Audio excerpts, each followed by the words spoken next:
Hello and welcome to the Vehicle Safety Research Group webinar, Used Car Safety Ratings, a New Focus. My name is Jerome Carslake. I'm the moderator for today and I'm Director of the National Road Safety Partnership Program, which is delivered in partnership with Monash University. If you're unaware of the NRSPP, please check out our website, register for our newsletter, or even better, follow us on social media, such as LinkedIn page, or similar with Monash University Excellent Research Centre as well. So our housekeeping for today, webinar is going to go for around 40 minutes and we're looking around 20 minutes for questions. There's a lot to get through. We also recognize that we possibly will go over, so there's some bonus material we'll do at the end of the time as well, which we'll just deep dive in. Just to let you know, this is being recorded. A PDF will be sent out and a link to the webinar tomorrow at around the same time as it is today. So just for those, if you're not used to using Zoom, please put your questions in the Q&A box and we'll be able to throw them through at our various points as we move along. And the chat is closed. We're focusing predominantly on questions today. So just for those who are unaware of the Vehicle Safety Research Group, it's funded by a number of government agencies and we want to recognise their support in making this all possible. And this is a list of them here. Our agenda today is going to be delving into the used car safety ratings. So you'll be hearing from Stuart, and I'll introduce him in a tick, followed by Blake from TAC. And then, as I mentioned, we're touching on the bonus materials as we go through. So introducing our presenters today, we have Professor Stuart Newstead. Hi, Stuart. Hello, everyone. For those who don't know, Stuart, he's director of Monash University Excellent Research Centre, and also a leader of the Injury Analysis and Data Team. He holds a PhD in Applied Statistics and is accredited by the Australian Statistical Society. Joining Stuart, we have Blake. Hi, Blake. Hey, how you going?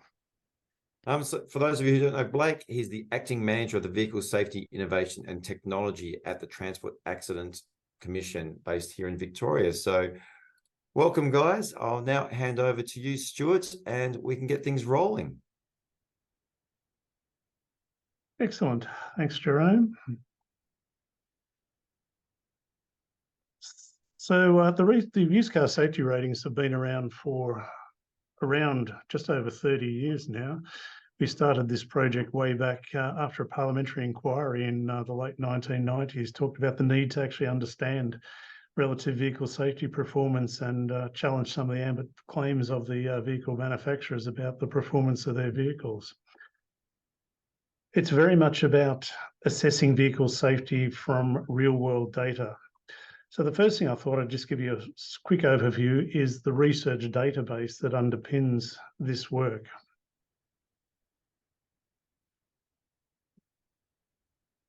The basis of our research database are police-reported crashes collected from Australia's 5 biggest states, as well as across New Zealand as well. And that collection extends way back to 1987 for jurisdictions like Victoria and New South Wales, but is a little bit more recent for some of the other jurisdictions that have joined the program a little later on. That data is enhanced through augmentation with the vehicle registers. We have snapshots of the vehicle registers from most jurisdictions to merge onto that to give us more depth of information about the vehicles that are involved in crashes. And we then further enhance that through vehicle specification data from sources like the Road Vehicle Certification System run by the Commonwealth and other private sources such as Red Book. And in New Zealand, we use Right Car, which is a New Zealand government data source. A significant database with around 9.2 million vehicles, crashed vehicles that we have records on from police reports, and over 2.5 million people injured in crashes involving those vehicles. So a substantial research database with a lot of richness. One of the key enhancements we make to that database is to identify vehicle makes and models, and we do that through a process of vehicle identification number decoding, and then make clusters of vehicles, makes and models which have relatively homogeneous specification and likely safety performance to form the basis for analysis. And that's then enhanced with some external information to talk about what sort of vehicle technologies and safety features are potentially fitted to those vehicles. For the purpose of presentation and some of the discussion, we also classify these vehicles into 10 broad market groups, roughly following how the VFACTS National Reporting of Vehicle Sales classifies vehicles. So four categories of regular passenger cars, 3 categories of sport utility vehicles or SUVs, people movers, and commercial vans and utes.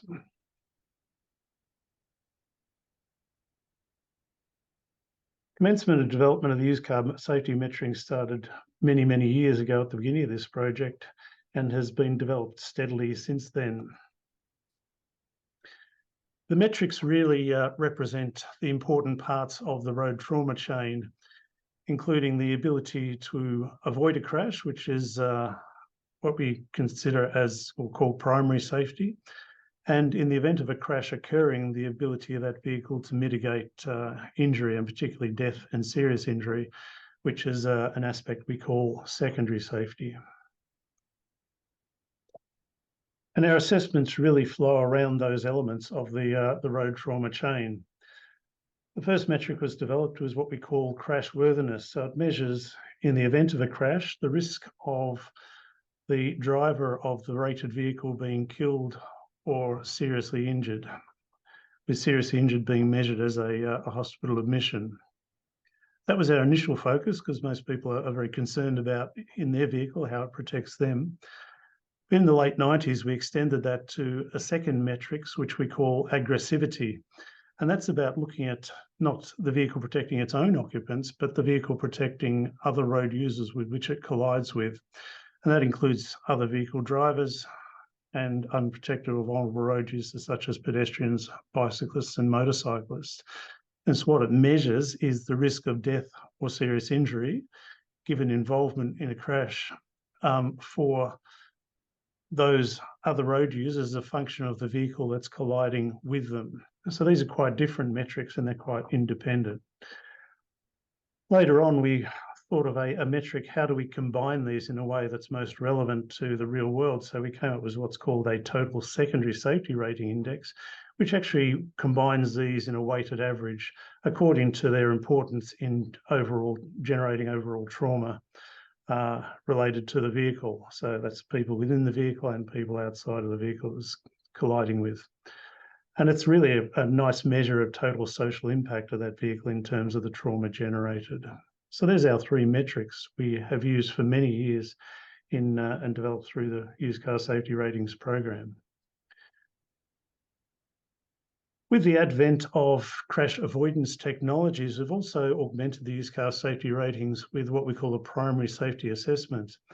We had a number of different versions of this, but the version we've settled on as being most relevant is a measure that encapsulates the contribution that advanced driver assist systems actually make to crash avoidance, given these systems are probably the main contributors to primary safety in recent times. And so this primary safety metric measures which features are fitted to those vehicles, what crashes are avoided by the fitment of those features, and to what degree those crashes are avoided. And this is supported by robust research evidence that we generate through specific evaluations of these technologies as part of the Vehicle Safety Research Group program. And so this is using those evaluation evidence to give a rating to those cars. So whatever combination of these technologies is fitted, we come up with a combined crash avoidance metric based on the fitment of those technologies, the crashes the vehicle's involved in, and how well those technologies work in mitigating those crashes. Having metrics is good, but the question is then, how do you present these as credible and usable information to the general public to make safer vehicle choices? And that's really what the focus of the used car safety ratings is about, is informing the public on how to make better and safer vehicle choices when they're going to buy a used car. Why are they called used car safety ratings? Well, it's because to get real world crash data, it takes a while to accumulate. And so generally, we're not able to rate a vehicle until it actually hits around 5 years of age, and we have sufficient real-world experience for that vehicle to then be rated by these processes. So presentation of those for easy digesting by the public has been quite a thought process as part of this whole project. So one of the things we do, each of our metrics essentially generates a probability of being killed or seriously injured. And where you could present that probability to the general population, there's probably a little bit hard for them to understand. And so what the decision has been many years ago is to translate that information from a probability into a star rating. And the general aim of the used car safety ratings is actually to rate everything in the fleet that exists at the moment and to be able to differentiate the performance of all those vehicles out in the fleet at a certain point in time. And so we decided to translate those probabilities into a star rating. We've tried many different formats, but the one that seems to be most workable is to really order the probabilities from least to or most likely to be injured to least likely to be injured, and then assign star ratings based on which of the quintile blocks. So we divide them into 5 equal groups and then assign a star rating based on which of those performance blocks they sit into. So those vehicles that are most likely to cause death and serious injury in a crash get 1 star, and those which are least likely get 5 stars. And that is a very workable presentation for most people to understand quickly and easily and be able to take that away and use it. And we applied this to each of the component ratings to come up with a star rating for each of those components. For many years now, in previous ratings, the focus has really been on a single rating as being the headline, and it has been what we call the crashworthiness or driver protection rating. Why? It's because at the time our stakeholders thought very much that is the big influence the vehicle has is on its occupant protection performance, and that's really what people primarily want to focus on. So previous ratings have assigned the star rating that we see in a brochure or a presentation as a single summary being the crashworthiness rating of the vehicle, its ability to protect the driver. But we have these other metrics, and so they were encapsulated in the idea of assigning what we called a safer pick to vehicles that met certain criteria. And those criteria were, well, has to have obviously a 5-star crashworthiness rating, but also we wanted it to have a 5-star summary rating, which means it also wasn't too bad in protecting other people, but we set minimum standards for that too. So it has to have minimum 3-star aggressivity rating and also a minimum 3-star primary safety rating, as well as having specific, at the time, technologies that were proven to be effective in reducing crash risk. And so really all these other notion of partner protection and primary safety performance were really only aggregated into that safer pick metric, which was assigned to a few cars. And what when we went to review this program, we thought, well, it actually sort of masks this concept of collision partner protection in the ratings. And when we thought about this, and we had a discussion with the steering group for the vehicle safety research group and talked about what do we really want to get out of ratings. And it became quickly evident that simply talking about driver protection is not enough. If we want to improve road safety, a vehicle has to protect more than its driver. It actually has to try and be good at protecting everyone in a crash. So putting the aggressivity metric and primary safety metric aside as a sort of secondary was not seen as adequate anymore. So the idea was to bring this to the fore in a more credible way.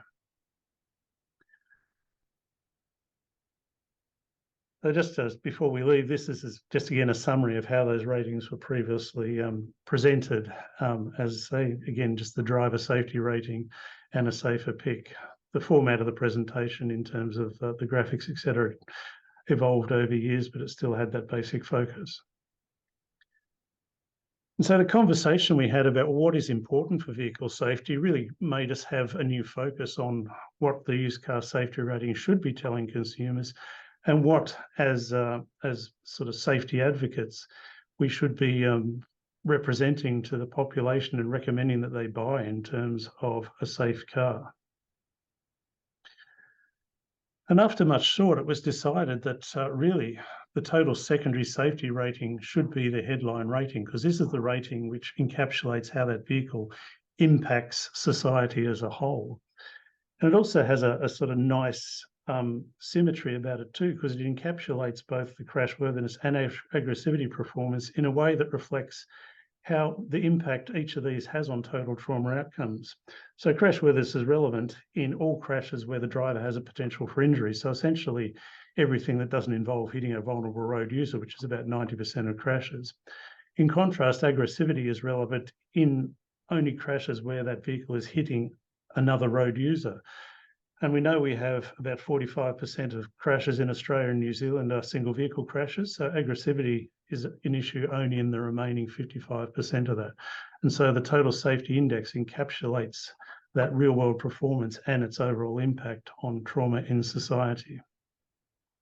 So the first big move was moving to the total secondary safety metric as being our headline rating. But it was important then, it was considered to show both their crashworthiness and aggressivity components, so it was very transparent to consumers where that overall assessment had come from. We're very fortunate that our colleagues in New Zealand had actually already tried this as part of their Right Car website. And so you can see here, they've used the overall safety rating, the total safety index, as their overall safety rating, as they've renamed it. And they've called the crashworthiness a driver safety rating, and the other road user safety rating is our aggressivity rating. So they show those components, and then they give the overall safety assessment for that vehicle, which in this case was 5 stars. New Zealand also present other ratings around environmental performance too, but they are really separate from the safety rating you see here. One thing you notice though that the New Zealanders haven't done is incorporate the concept of crash avoidance in their rating system yet. Partly because they've had a few problems in particularly their used import vehicles, understanding what primary safety features are fitted to that vehicle, ADAS crash avoidance technologies. But in reviewing the ratings, also it's very easy to actually incorporate these the crash avoidance metric into this rating as well. So here we have our risk, which is risk reduction essentially, which is what we get from fitting these ADAS technologies to cars, the reduction in the likelihood of being involved in a crash. So you can actually simply multiply that crash reduction factor to each of these ratings to give a primary safety adjusted rating. And so what our rating then becomes, instead of a risk of death or serious injury per crash involvement, it actually becomes a measure of death or serious injury risk per unit travel exposure, noting that the risk per unit travel exposure will be reduced by fitment of those ADAS technologies. So a very neat way of incorporating that as an additional metric. And so what we do is multiply each of our secondary safety ratings by this factor to get a primary safety adjusted rating. We also then modified the safe pick criteria. So now the vehicle has to, of course, have a 5-star total secondary safety. For our safer pick, we also thought we want to highlight those vehicles that are very good at protecting their own occupant, because that'll be a focus of consumers looking at that. And also make sure that our individual aggressivity and primary safety metrics are at least average or better. But generally, you don't get 5-star total safety unless you have at least 3-star aggressivity as well. So it's really a stopgap and a way of really highlighting those vehicles that perform well across all dimensions. And so you can see here, as I said, we've got our new headline rating, which is, as the New Zealanders are called, overall safety, which has total secondary safety index. And we show now the 2 components that go with it. So the 2 secondary safety components, crashworthiness and aggressivity, as labelled now driver safety and other road user safety.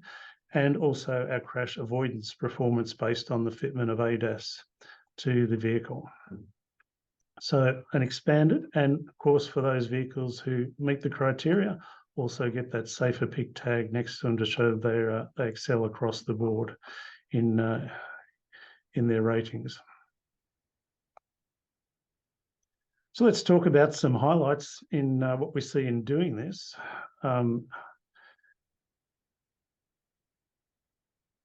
So in applying these ratings, and because we have such an extensive database, we're actually able to rate over 500 vehicles for their real-world safety performance. And that's in the brochure you'll see that's been published. That's vehicles manufactured since 2000 onwards. We do actually have available ratings for pre-2000 vehicles, but generally they only score 1 or 2 stars at most for their total safety assessment, because prior to 2000, most vehicles are very poor in relative occupant protection performance, so they don't score well. Also, we make sure the vehicle is not currently on sale, new and rated by NCAP, so we're keeping those two ratings separate so as not to confuse the consumer, because they have a very different focus. So the used car safety ratings essentially encapsulate about 74% of the vehicles on the road in Australia and New Zealand. The remainder are niche vehicles that sell in very small numbers that are not possible to get real-world performance on in adequate numbers. As I said, the allocation of the star rating is very much about, and still with the total safety index, is about ordering those cars in terms of sort of worst to best, and then assigning those quintiles of performance and then putting the star rating against it. A slight change for this year is to base those cutoff points on the total safety index and apply equal cutoff points to each of the component ratings, which has changed a little bit what the vehicles that are rated 5-star and 1-star to 1-star in each of the component crash worthiness and aggressivity ratings as well. But encouragingly, when you look at this metric, there's actually quite a number of vehicles in different market groups that actually score 5 stars across all 4 categories. So the 3 component ratings and the overall summary rating. So, and it's really good. Many of these are actually quite affordable cars for people in the second-hand market as well. And in fact, in most market groups, we actually see a range of vehicles that people can select from. And I think there's about 87 different vehicles that score the safer pick, but with a reasonable subset of those that actually score 5 stars across every category, from small to large, which is very encouraging. In fact, the number of small cars that are now scoring 5 stars for occupant protection has really accelerated, showing that we've been making really good progress in improving our small car safety, which often was a struggle because of their relative size.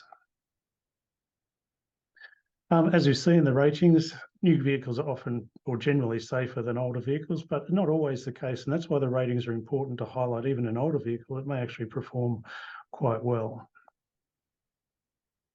And this is highlighted by some of the other sort of summary metrics we get from the used car safety ratings. This looks at occupant protection and how that's improved since the 1960s. So even if you look at more recent vehicles, if you have the same crash in a vehicle manufactured in 2021, you're about half as likely to be killed or seriously injured as a vehicle made back in 2000. So substantial progress in vehicle safety.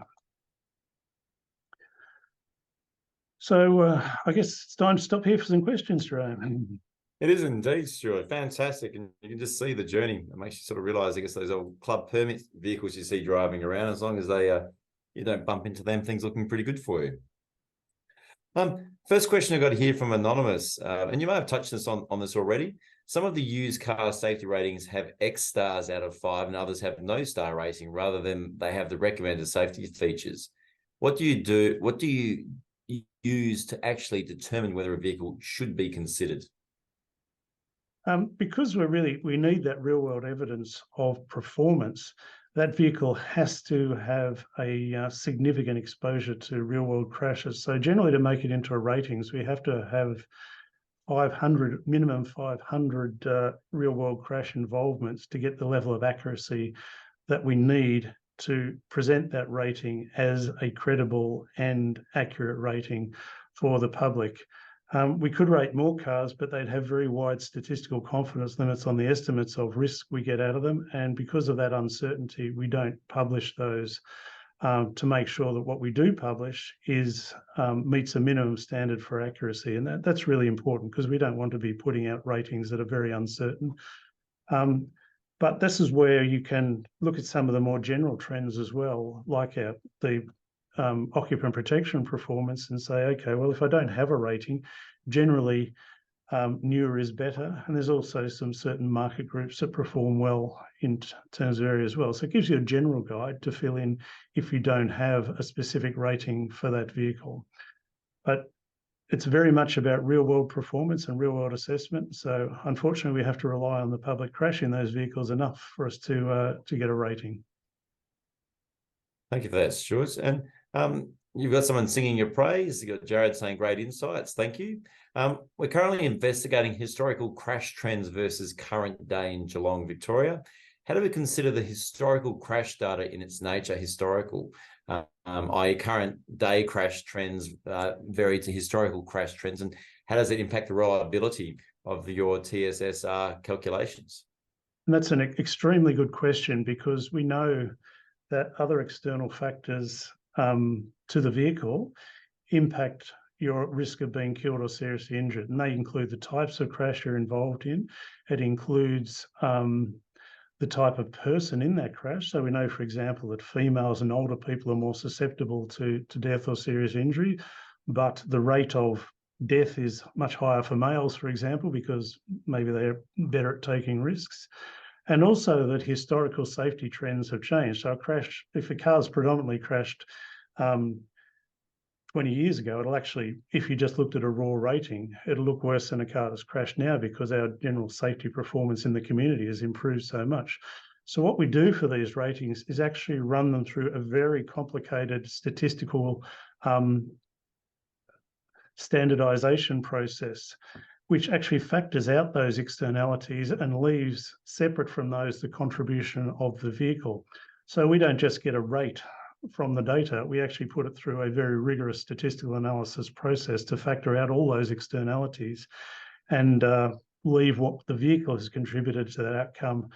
And so we're not penalising, for example, a vehicle that may be driven predominantly by older people, or a vehicle that might be driven predominantly on high-speed country roads, which would notionally look worse if we didn't make that adjustment. And the adjustment for some vehicles on those factors can be actually quite substantial. But that is a good point, and that's a good pickup. So it's not sufficient just to do a rate. You must do the proper statistical analysis to factor out each of those. And that's actually quite an informative process too, because it actually gives you measures of how some of those other things actually impact risk of death and serious injury in a crash. So whether it be crash types or person characteristics, we can actually measure the contribution they make as well. We haven't presented that here because this is all about the vehicle. Thank you for that, Stuart. Question here from Karen. Do the aggressivity ratings for a vehicle, such as vehicle 1, control for the type of vehicle it hits vehicle 2? Yes, it does. So we look at the crash combination and control that. So if you had a vehicle that was predominantly hitting heavy vehicles, for example, another one was predominantly hitting pedestrians, you'd again want to make a control for that. So we certainly put in control factors for the collision partner as well, so we don't penalise vehicles on the combination of things that they might be hitting based on where they're using that car. So again, it comes down to that standardisation process that I talked about is important in absolutely all the rating components that we consider. Sharad is also acknowledging how great and enjoying the program presentation, but he's also wondering how the ratings can be made more effectively. Is there anything else you could do? There's always things that we can be doing. And one of the things that obviously we develop is we'll be looking at evaluating the newest vehicle ADAS technologies as they come out and integrating those into the primary safety index, because the benefit you get from those technologies in packages as the technologies develop and improve will be important to reflect in those ratings. The other thing we're doing is always looking at the standardization methodology and try to make that as efficient as possible too, to make the ratings as accurate as possible. And one of the things we did over time is, of course, add additional jurisdictions data to the system to make sure that we have as much real-world crash experience as possible to be able to derive those ratings from the best possible database. Thanks, Drew. Sorry, yep.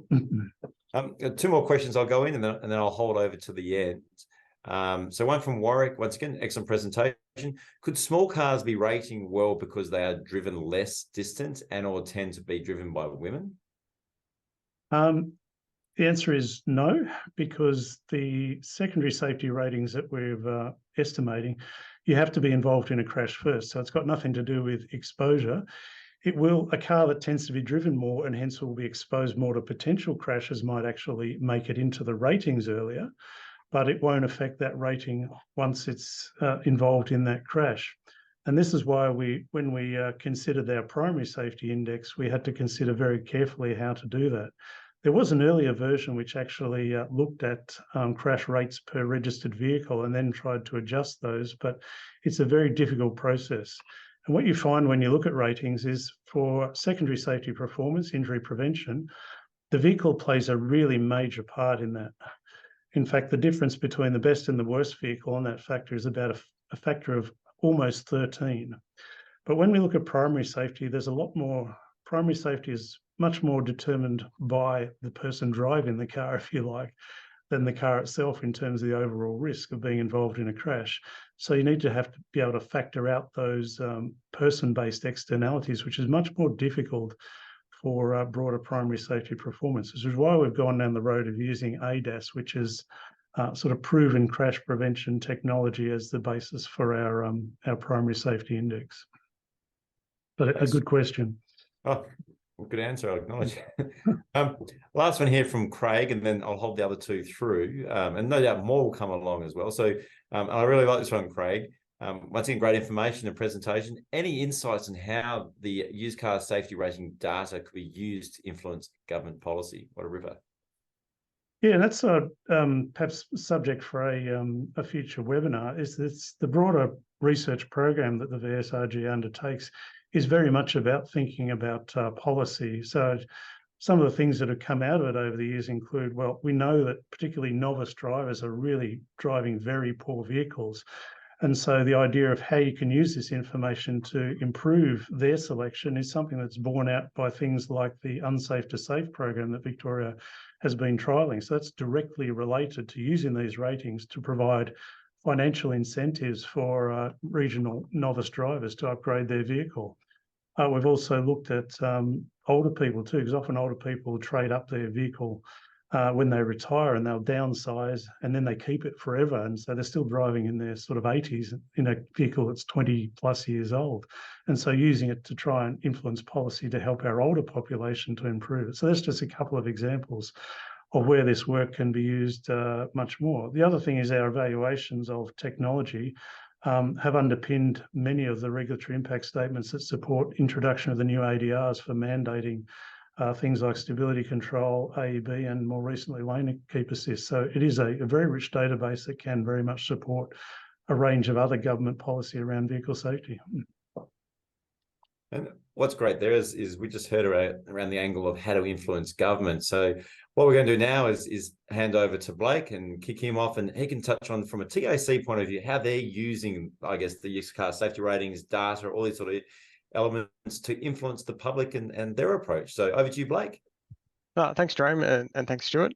As mentioned earlier, my name is Blake Harris, and I'm currently managing the vehicle safety team at the TAC. Before I go on, just want to give a quick shout out to Madison Lambert from our road user safety team. Maddie puts a huge amount of effort into keeping the How Safe Is Your Car website going and in good shape, and she actually implemented many of the changes that I'll be discussing today. For those of you who aren't aware, howsafeisyourcar.com.au is the TAC's primary vehicle safety resource. We aggregate vehicle safety ratings from ANCAP for new vehicles and the used car safety ratings for older vehicles. And it provides a one-stop shop for Victorians who want to check the rating of their vehicle or a vehicle that they wish to purchase. The website is the key focus of all of our communications and marketing activities for vehicle safety. and it provides a simple call to action, and it means that we don't necessarily need to discuss specific models in our public education materials. We just tell people to go to howsafeisyourcar.com.au. In the lead up to the change to the ratings this year, we commissioned EY Sweeney to conduct some market research for us. The main purpose of the research was to explore options for presenting the new rating scheme on the How Safe Is Your Car website. It also tested the composition of the new overall safety rating, which was tested on behalf of the VSRG. The research built on previous work by EY Sweeney that we've sort of engaged them in recent years, which was to support the redevelopment of the How Safe Is Your Car website, and also the evaluation of the website in earlier this year. The research also added to some earlier work that was conducted by Waka Kotahi, New Zealand Transport Agency, which they, as Stuart mentioned, they've made this change before us, and they did some research to support that change. So we really appreciated them sharing their research and enabling us to build on it. There were six focus groups conducted as part of this, and they were with regional and metropolitan groups for younger drivers and for older drivers, or senior drivers. And a metro group of parents of young children and a metro group of parents of younger drivers. Participants had to have purchased a used car within 2 years or be in the market to buy a new car, a used car, I should say, a new used car. I'll go through the outcomes and how they influenced our presentation of the ratings. As mentioned, the first thing was, or key task of this was to inform the composition of the overall safety rating for the broader used car safety rating program. So this was really looking at whether crash avoidance should be considered as part of the overall safety rating. We explained in simple terms how the individual ratings were formed, and then asked the groups whether the overall rating should include that crash avoidance or not. And there was a strong view that the overall rating should include all of the individual ratings. I think when we presented it like this, it became quite obvious to people. We might have led things a little bit there, but I think it was the right decision. But people really wanted to be able to see the individual ratings and to support their decision making. So particularly, I think some people in some of the groups I sat in, they saw less need to focus on other road user safety. And that was actually put forward as being on the basis that they felt that they were more unlikely, or that they were unlikely to crash into someone. So therefore, it wasn't as much of a concern to them how the safety of their car affected other people. But really, I think it was probably that people are more interested in their own safety and therefore really focused on driver protection. Another item that we looked at here, which I'll just call out, and it might have linked to one of the earlier questions, was around the crash avoidance rating and how it linked to the recommended safety features that we present on How Safe Is Your Car. The TAC recommended safety features are 10 active and passive safety features that sort of cover more fundamental things like airbags and more advanced tech like different variations of auto emergency braking and lane keep assist. So that's that on this slide, it's that 5 out of 10 score, noting this is just sample data. We were interested in how people compared this to the crash avoidance rating, which Stuart didn't go into the full details of how crash avoidance is formed, but it considers 7 different technologies and their effectiveness. And we did find that there is some confusion here, and we considered whether or not we should be presenting crash avoidance on How Safe Is Your Car in addition to the recommended safety features, but decided that with those little yellow question marks, we can hopefully explain this to people and they'll understand, and that they do serve a slightly different purpose. The recommended safety features is really focused on whether or not a feature is fitted, whereas crash avoidance is really focused on the effectiveness of those features. One of the other key parts of the research was investigating the names of the ratings that we use on the site. So the headings on this slide are the technical names given by the program, so crashworthiness, aggressivity, and primary safety index, which Stuart mentioned. And then we use sort of more generic names when we present them on the website. So for crashworthiness, we presented the names considered there, and driver protection and driver safety were strongly supported. There wasn't as much appreciation for occupant protection. I think it was interesting because when New Zealand did this research, driver safety and occupant protection came out on top. Under aggressivity, the protection for other road users, which is what we currently had on the website, and other road user safety were preferred. people really didn't like a reference to partner in crash partner or collision partner. I guess maybe it makes it a bit emotional, not sure. And the other thing that I think we could have tested here but didn't was third-party protection, which rated well in New Zealand, but we didn't think it was something that we'd present on How Safe Is Your Car. And for the primary safety index, crash avoidance was preferred over the active safety feature fitment, which is quite wordy. We didn't sort of ask questions about the name of the overall protection or overall safety rating, which was something that New Zealand did. And that was because the earlier part of the market research and the focus groups was really focused on what makes up that rating. So we talked about it quite a lot. And I think we had, given there was a strong preference for that overall safety rating to include all of the component ratings with crash avoidance as well as crash worthiness and aggressivity, we've gone with overall safety because rather than sort of overall protection or something like that, because we think it's a more holistic picture. And so, with some placeholder data in place, this is what the new presentation of the used car safety ratings looks like on howsafetycar.com.au. I probably should have included a slide of what it used to look like. We've moved away from or moved towards star ratings for each of the sub ratings. Previously, we used a fraction, for like 3 out of 5 or 1 out of 5 in this case for the other road user protection. And we've also incorporated here the new logo that's been designed by the Swinburne Design Studio. There's a few other small tweaks that have been made, like smaller text on utes and vans, not very exciting, but came through our research. And this is now live on howsafeisyourcar.com.au, so please take a look. And finally, I just wanted to touch on the benefits of the new rating scheme and why the TAC was really supportive of this switch to the overall safety rating and something that considers protection for all road users rather than previously the focus on driver protection. Road safety is a shared responsibility. This is a key focus of the National Road Safety Strategy. And so this new approach really encourages drivers and vehicle buyers to consider the safety of others as well as their own safety. So it really sort of reflects on that shared responsibility. I think the ratings encourage the use of vehicles which have a more balanced approach to safety rather than really focusing on protecting myself. And this is positive for both society, and I suppose from a TAC perspective, it's also positive for our scheme because reduced road trauma is good for the TAC. It's good for everyone. So thanks for listening in, and I'll hand back to Jerome.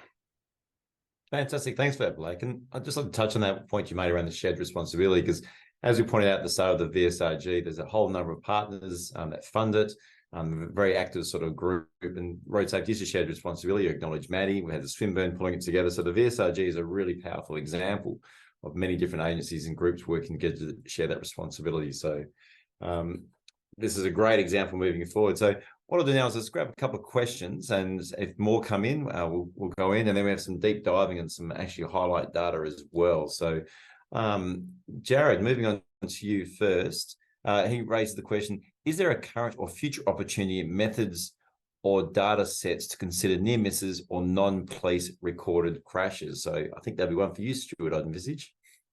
I wish. I guess the answer is probably not at this stage. I think if you want to look at near misses, you'd have to have some sort of objective reporting system that also encapsulated the circumstances around that. But non-police reported crashes, and this is why we have the methodology we've developed is also slightly complex, because the reporting criteria in different jurisdictions is different as well. So in some jurisdictions like Victoria and New Zealand and now Queensland only report crashes that involve injury, whereas the others, there's also non-injury crashes reported to various degrees. Now, we know the reporting's not probably 100%, but it's complete enough and consistent enough that we can use it for the purpose of this ratings. It'd be interesting. You'd also need to, if you're going for near misses, to understand the relationship between a near miss and an actual involvement in a crash where injury occurs as well, to be able to use those effectively. But obviously, the more data you can get and the better you can validate that data, the better your ratings are going to be. So in Victoria, we use the the TAC validate the injury status of the person through linkage with hospital, and we'd love dearly to be able to do that in other jurisdictions as well. And I think projects like being undertaken by Austroads for a national serious injury database might ultimately lead us towards that and be able to enable us to look at more specific injury outcomes as well. But there's these things we'd love to develop in the future. It's really just a matter of being able to assemble the data in a way that's usable. And Michael, its question here is a perfect segue building on that. If the crash avoidance systems of a car work as intended, won't this result in mostly minor crashes being avoided? Wouldn't this result in reported crashes being more serious?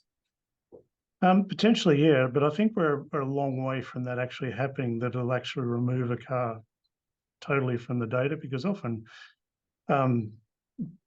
cars are sort of just hit and involved in crashes in other circumstances. So even the best crash avoidance technology now is only able, I think Lane Keep Assist is the example, it only mitigates about 9% of total crashes. And even in the combinations we've considered, given their current effectiveness, I think the most you can avoid is about 18% of crashes, given the features that we have so far. But yes, that will potentially be a problem in the future, and maybe it'll be a future ratings will be more focused on crash avoidance than we are focused on injury mitigation, if that comes to the case. So I think the good thing about the rating system, it has the flexibility to adapt as the fleet adapts and new technologies emerge. But at the moment, and this is an interesting thing about comparing what we do, is that at the moment, the vehicle itself, in terms of mitigating injury, makes a much bigger impact on your likely outcome than do the crash avoidance technologies. As I say,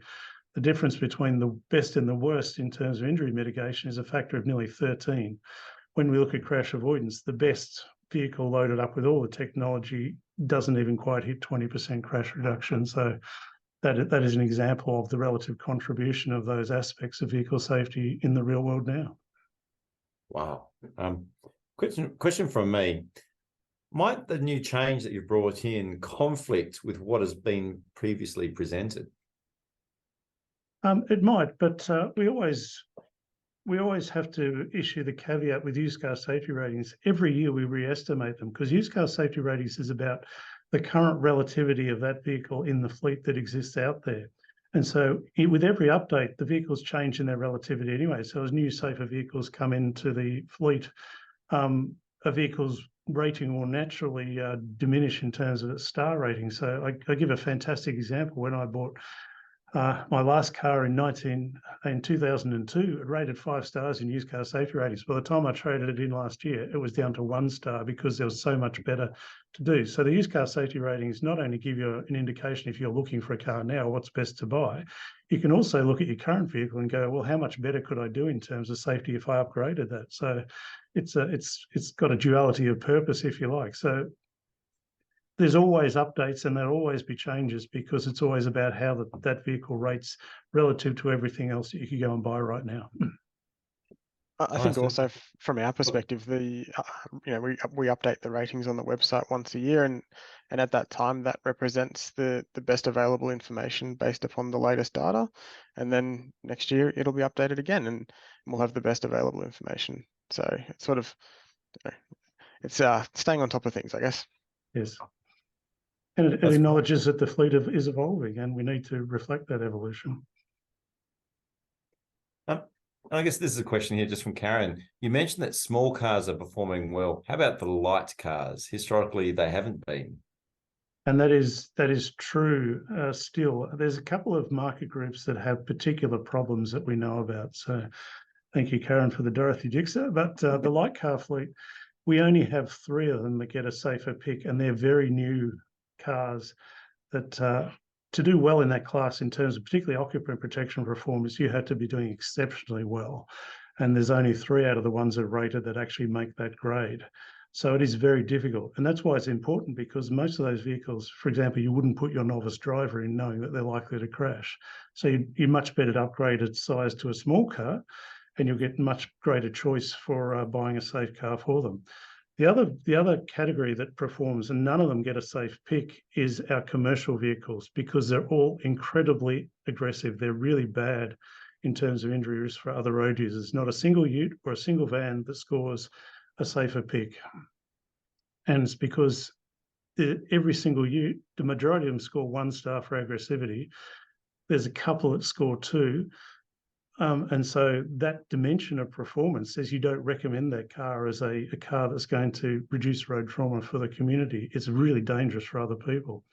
I think the other thing that's interesting about the commercial vehicle set too, particularly the utes, is despite the fact that most of them weigh well over 2 tonnes now, they don't actually perform that well in protecting their occupants either. A number of the really new ones get 5 star, but it's not a good 5 star.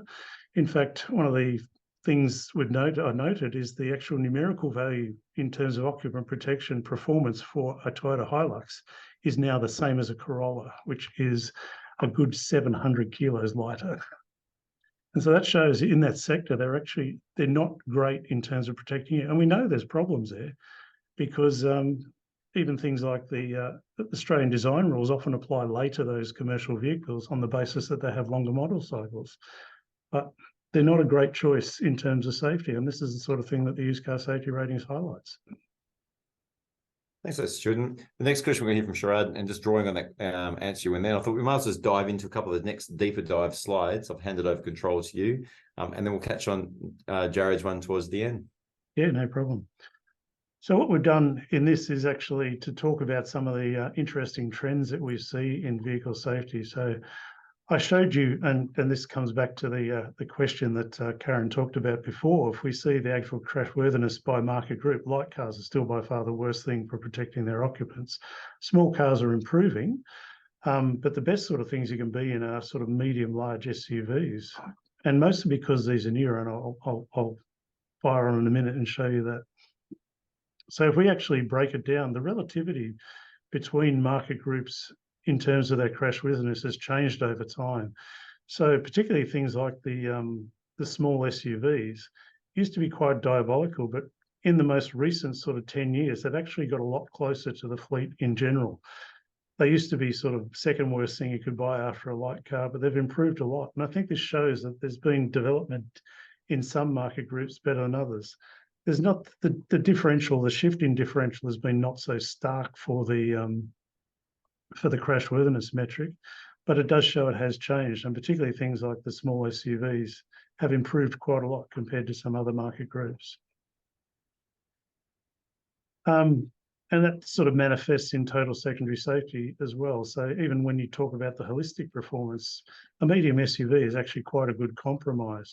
Unfortunately, sort of the next best thing was a medium car, which we almost don't sell in Australia anymore. It's a market group that has completely disappeared, but so be it. I think some of the other interesting things is when we look at aggressivity performance, you notice we have a huge improvement in crashworthiness over time. This shows the similar trends in aggressivity. What we notice interestingly here is that in sort of the late 2000s, we got this dip in performance, but that wasn't actually necessarily to do with a planned improvement of the vehicles. What we see here, this correlates quite nicely to the introduction of mandated pedestrian protection performance in Europe and Japan, where we get many of our vehicles from. And that seemed to have a flow-on effect in Australia. It's interesting to note that we do not have that regulation here for mandated pedestrian protection performance. What you notice here is that we're also potentially sliding backwards as we get a more commercial vehicle focused fleet as well. But it's an area I think we've really missed an opportunity, improving the compatibility of our fleet. It's not really going anywhere in a hurry. And of course, you can see it's because some of the most aggressive vehicle types are particularly the commercial vehicles, are becoming far more popular as well. But it's interesting to see the shift in aggressivity over time too. So if we go back 40 years, by far and away, the most aggressive type of vehicle was our large SUVs, because they're predominantly Total Land Cruisers and Nissan Patrols back then. They're big, heavy ladder chassis type vehicles. There's been a major improvement in those, and I think many of our larger SUVs now are built on monocoques. They're not so likely to have a bull bar fitted, and that improvement has been quite stark. What you've noticed now is the number one aggressive vehicle type is our four-wheel drive ute, or our utes generally. And from being sort of number 3 or 4 back here, they're actually number 1. Yet this is now 25% of our vehicle market is the most aggressive vehicle type that we have on the road. And that is a real problem, because that's and I've talked about this in the media, this is a market group where we're actually giving people tax incentives to buy them and use them as a family car. Yet they've got heavy, they've got big, and they've got stiff. And I think that's only getting worse, because now we're seeing an even bigger group of pickup trucks from America coming in. So I think that's a real concern for us in terms of the aggressivity performance of our fleet. So encouraging people not to buy that could actually have a substantial benefit in improving overall road trauma. But it's a controversial topic, because people don't like to, as was said, have their weekends stolen so they can't have their evening more. But they'd be much, much better off if they could even get into a large SUV or a medium SUV in terms of protecting other road users. So I think that's some highlights, and I think there's some things that we really need to start a conversation about as where that's heading. So back to perhaps the questions, Jerome. Oh, certainly. I'll just stop sharing now. I think it's been great. And just a comment, just I noticed there, Stuart, was thinking about the improvements of the vehicles with all the safety features coming in. Are we possibly offsetting some of those safety benefits by our vehicles getting larger? Absolutely, no doubt about it. And it's interesting when actually, if you look at the minutiae of that aggressivity chart too, you'll find that on average, an SUV of similar size to a regular car is about 10% more aggressive, often because they're a bit heavier, they're a bit higher, and they're a bit stiffer. So those attributes that create an aggressive vehicle are more prominent in an SUV. So the fact that we've moved to SUVs and we've moved to commercial vehicles as our predominant preferred vehicle types, and that now accounts, those two market groups are about 75% of the market now, and regular passenger vehicles are only about 16 or 17% in new vehicle sales. It's actually having a disbenefit on overall safety. Now, it'll be interesting to see in the future where the shift to electric vehicles that are much more sensitive to things like drag coefficient and body shape, whether we actually move back again to what should be a more favourable vehicle for safety performance too, because something like a Tesla Model 3 looks like an old medium car of old, which is probably one of the best things you could have been driving in terms of safety compromise. So I think there'll be some fascinating things to track in the future and see how they're influencing it. But by the same token, the shape might be better, but an electric vehicle's typically 200 or 300 kilos heavier than its equivalent ICE vehicle. So how we manage that weight and how that manifests in future aggressivity will be another very interesting factor to watch through this process. And I think that's one of the strengths of the used car safety ratings program and VSRG more generally. It actually acts as an evaluation of our vehicle fleet, where it's gone, where it's improving and where it's not improving, and hence the overall consequence. So I think as a metric to look at our performance in terms of the vehicle fleet and its contribution to strategic road safety outcomes, it's quite a useful program because it is the monitor of what has happened in that space. Question here from Jared. Is there a connection with this data and insights to the development of new vehicles? And secondly, is there any informed policy change coming? That's a very good question, and it's always been questions about how this program relates to NCAP. NCAP is an incredibly valuable program. It is the principal lever for which we have to make manufacturers think and do better. So for 1 minute saying NCAP's not an important program, is absolutely critical program to have out there to improve it. And I guess what you can do with this, what you could do potentially with this as a sort of policy tool, is use it to look at past performance to perhaps guide where NCAP programs should be going in the future. And I know some things have been changed and perhaps in sort of response to this. So the new mobile deformable barrier that's used for the offset test is now encapsulates an aspect of aggressivity, which I think is a really good move. But sort of using this historical data to inform where we need to go in the future for policy in that space, I think is something that could very much be capitalised upon.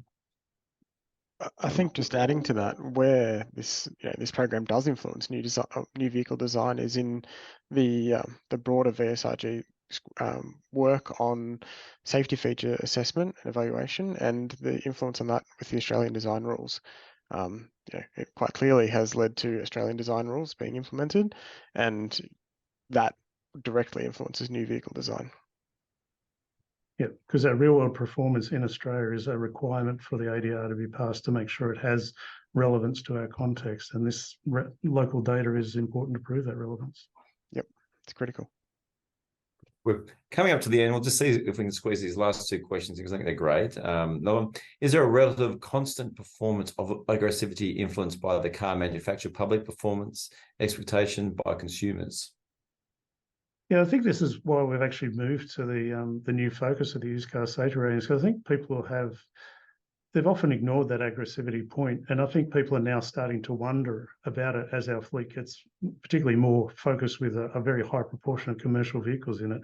It is worrying people, and I think it actually helps to start the public discourse around what that means and what we should be doing about it. I think another interesting point will be to see how the potential introduction of corporate average fuel economy changes the fleet mix as well, and that'll have a safety benefit which we should be able to measure through this program as well. So that's another thing to stay tuned for in the future. But having objective information to start public discussion and recourse on things is actually a really critical process, which is why we made this change. And Blake, do you think something like that could be a part of the future for what TAC puts out there as well? Certainly, we're considering the environmental performance of vehicles, just like they have in New Zealand on the Right Car website. It's moves a little bit away from our core business, but if it's something that consumers are looking for, then it's something we consider, yeah. It's an interesting broader public health issue because vehicle emissions are linked to many other disease outcomes, things like lung conditions, heart disease, strokes, etc. And so actually having all those things focused on to improve public health generally could be a real win for the future. That's definitely what the New Zealanders are doing. And just the last question here, which I think is a really good one for putting it out there because I'm a country boy, so it really resonates. In rural settings, aggressivity is considered an indicator of how well a vehicle fares in a wildlife strike. What can we do to change this outlook and factors? As a major consideration when purchasing a vehicle in rural Australia is that fact. It's an interesting point, and I think this comes down to why objective information is, again, really important, because often there are these sort of urban myths out there about what is good and what is bad. Often we find with bull bars that they may help, but sometimes they just distribute the damage over a larger area of the car. You'll bend both chassis rails instead of just the front corner of the vehicle when you hit a kangaroo. So I think one of the things we'd love to look at is bull bar performance in that space, but unfortunately, the vehicle registers don't tell us when bull bars are fitted or not, and it's not recorded in the police data, but it'd be great additional data item to have, because not only in the rural areas for the potential benefits, but the additional disbenefits in urban areas are something that's long been questioned and would be great to study. But when you haven't got the data, you haven't got it. Well, that brings us to the end. I'll just quickly throw to each of you just one quick take-home point you'd like to leave after what we've sort of talked about today. So I'll kick off with you first, Stuart. What's your take-home point from today? Use the ratings to make a choice that's good for you and everyone else, and really think about that holistic performance of the vehicle and not just yourself. And Blake, you're trying to think about something different, hey? No, I was going to say, just jump on howsafeisyourcar.com.au to find your rating of your vehicle that you might be buying or that you currently own. Absolutely awesome. So thank you guys so much for your time today, and thank you to our audience for so many fantastic questions. And jump online, check out the website, check out the guide, and make an informed choice when you get your next used car. So thank you guys very much for your time today. Thanks, Jerome. Thanks, Jerome. Thanks, everyone.